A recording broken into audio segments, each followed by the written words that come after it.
Hello everyone, I am Juan Duncan from ENRS Montreal. Today I am going to present our current work in wideband spectrum sensing for cognitive radio networks.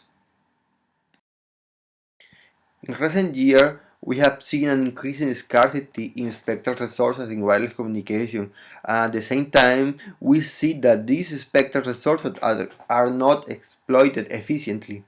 We see how the channels are assigned to licensed primary users that do not use it all the time. Therefore, the cognitive radio concept has come as a natural response to this problem. In this way, a cognitive terminal, which is a non-licensed secondary user, can sense a wideband spectrum and find the best available frequency spot and then try to use this spot without interfering with the primary users. This is an example of wideband power spectral density in a typical wireless scenario. In this particular case, subbands 2 and 6 are wide subbands, each of them with different width. The cognitive device should be able to detect these wide subbands and occupy them without interfering with the primary transmitters. For that purpose, the cognitive device must be also constantly checking the channels to detect if one or more primary users suddenly appear and stop at that moment any ongoing transmissions. In this work, we present a new mechanism for spectrum sensing and also its practical implementation using the PQSDR platforms. This presentation is divided as follows.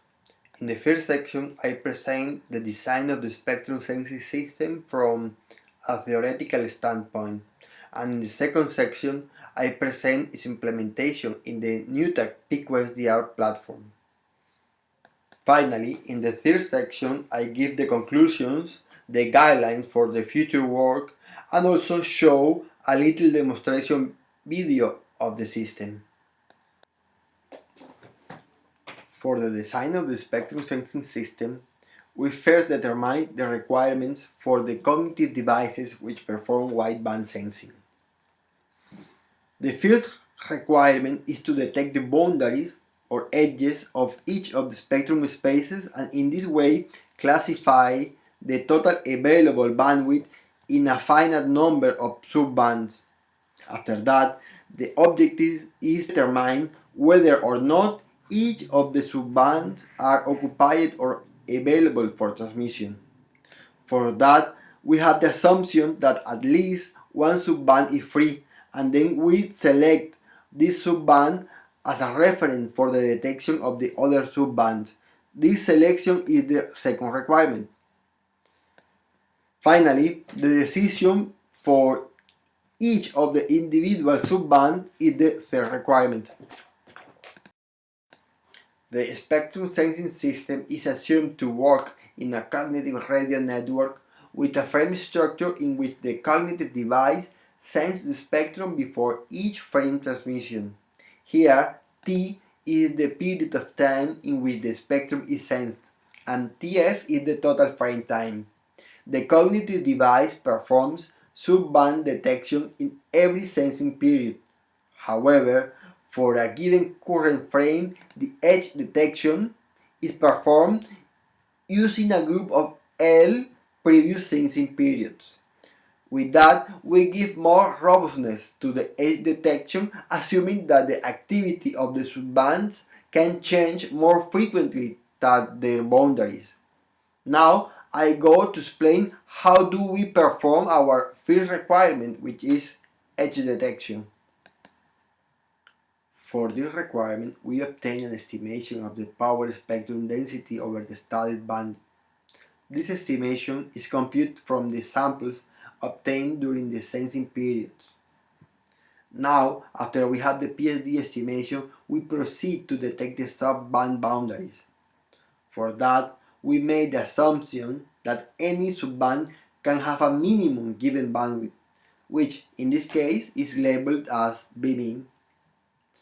In order to detect the presence of an edge for a given frequency point, we need to make a comparison between the average of the PSD for sections at the left and at the right of the studied point, both with a length of 1/2 of the minimum possible bandwidth.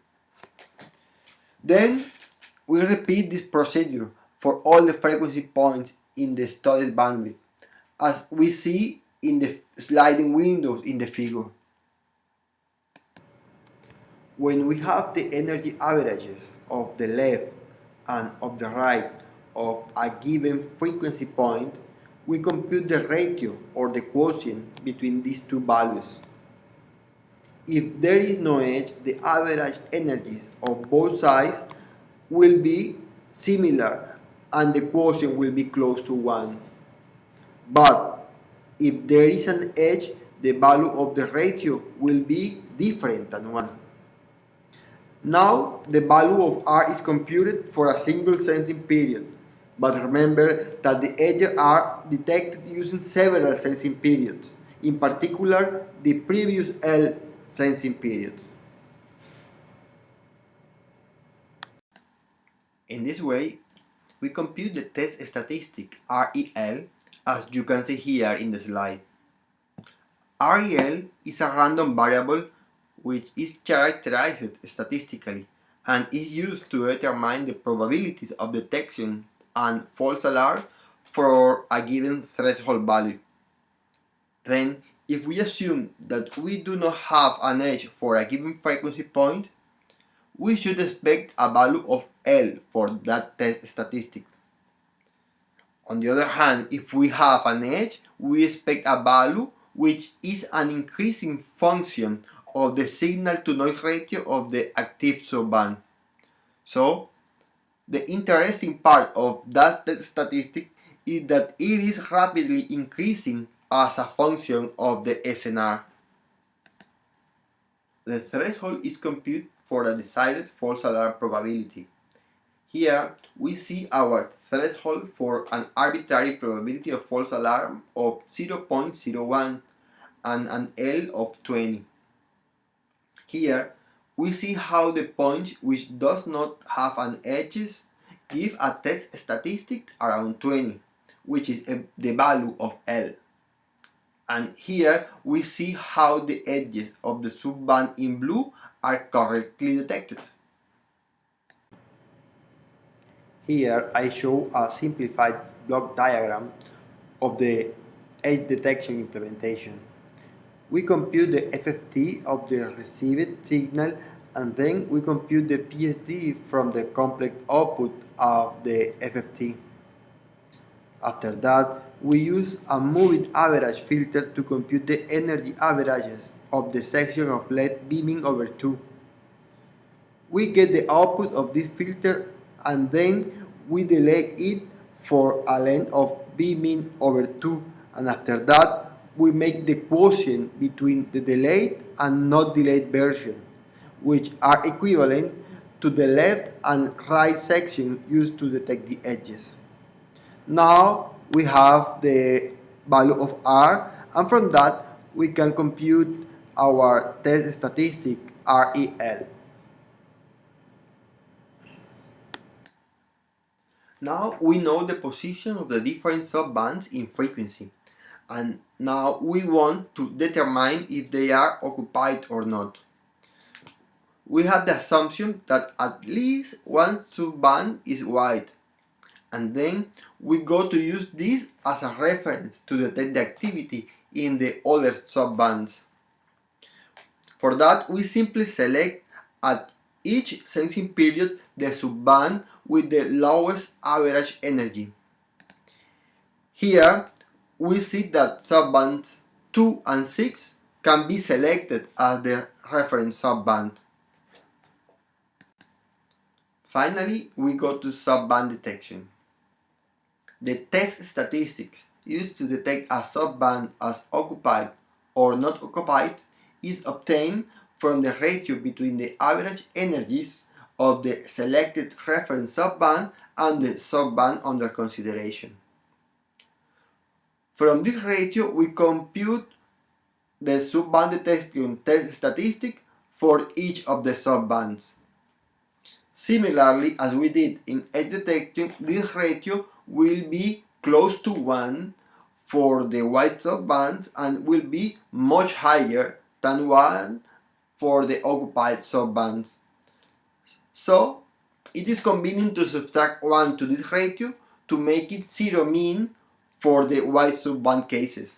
And also it is convenient to normalize it in order to make the test statistic independent of the number of samples using in the computation.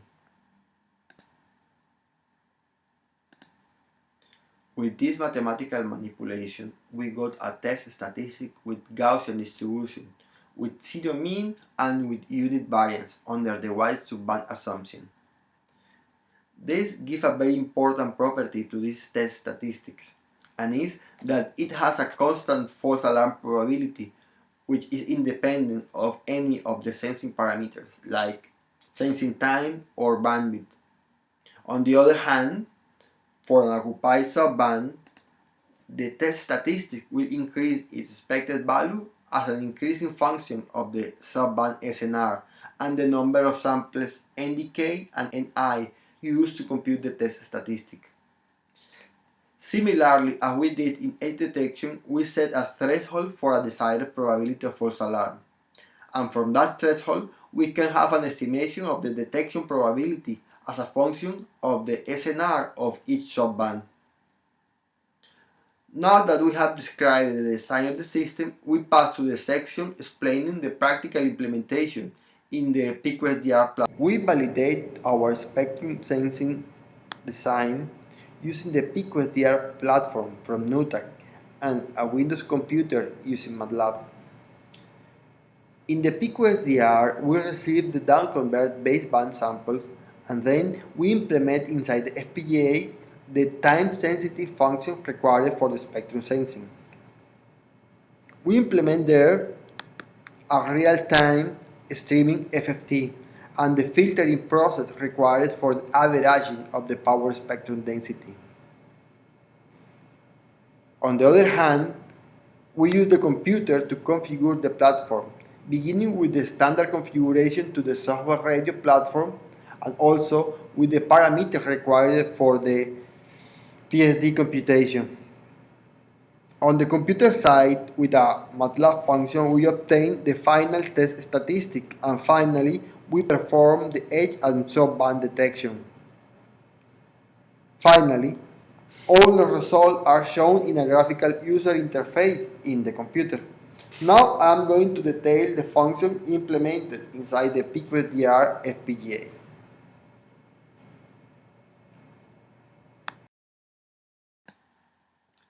Now I am going to present the point in which the actual implementation is different from the ideal system design. First, the ideal system design is based on the assumption that the spectrum without any transmitter, primary or not, has a white noise, flat response in frequency. However, in practice, the PSD has some variation over frequency given by the ripples of the RF and baseband filters used in the receiver chain. Also, there are frequency spores produced at different parts of the receiver chain, like the PLL or the ADC. For that reason, we need to characterize the frequency response of the receiver. To obtain a calibration vector, we make several long acquisitions with the RF input port of the platform isolated using a 50-ohm terminator.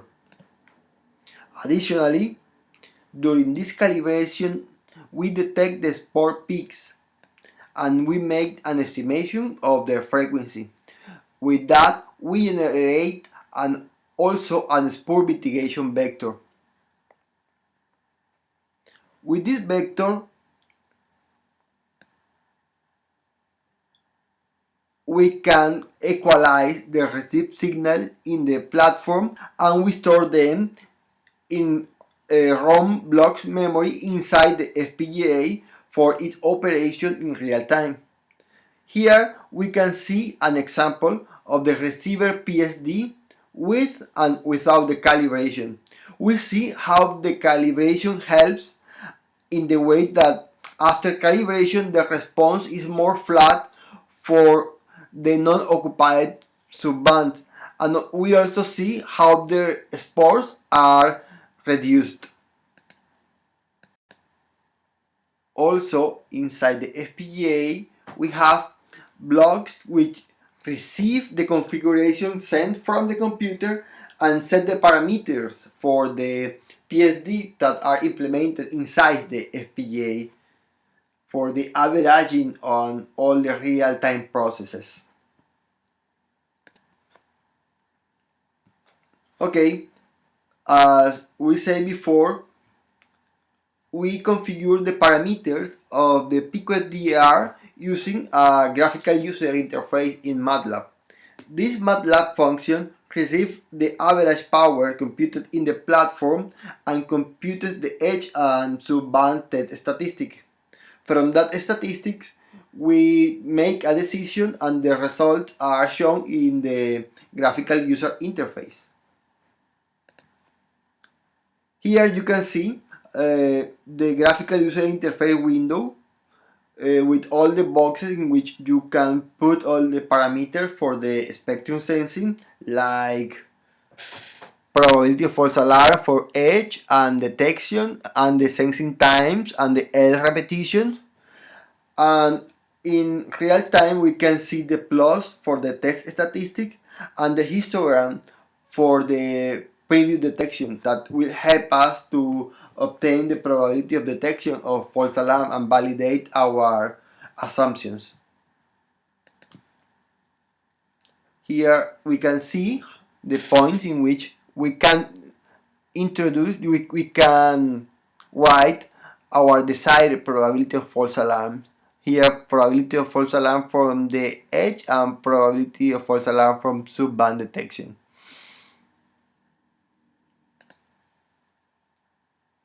For an experimental validation of the system, another PicoSDR platform is configured as a transmitter.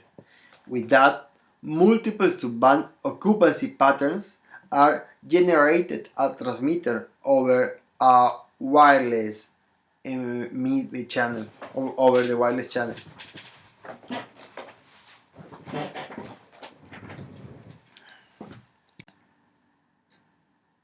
The conclusion of this presentation are as follows. First, we propose a new system for spectrum sensing in wideband scenarios, and we validate that successfully through extensive experiments. Also, those experiments gave very good results even for very low SNR values, such as minus 70 dB. And the proposed system can be implemented in a practical real-life environment with very high bandwidth and working in real time, which is very convenient. And this is a critical part in the implementation of any test bed of cognitive radio network, because the sensing the spectrum is a really bottleneck and a really time sensitive function in the spectrum sensing. We can see many universities and many research centers which make test bed for cognitive radio, but doesn't have any good total throughput because they have that bottleneck in the spectrum sensing. But now we have performed that function into the FPGA with all the tools given by NUTAC and the model-based system design, and we can perform spectrum sensing really quickly. Our future work, which is right now our current work, is the integration of that spectrum sensing functionalities that we have developed into a complete cognitive MAC protocol. In that way, we should be able to use the result for spectrum sensing in order to access the medium in the best spots in frequency and in time. And in that way, our future work should study a little bit more how we optimize our spectrum sensing in order to have a higher network throughput. In that way, we should optimize our parameters such as probability of false alarm, probability of detection in subband and in edge detection that optimizes the total network throughput. Next of that, we think that we should also try to implement our design in the host using the AGNU radio because it's very popular nowadays, and maybe with that we can have more blocks and functions that are developed by the GNU community. Now I'm going to present a little video of the system that we have developed and how we made the experiment. Thank you very much.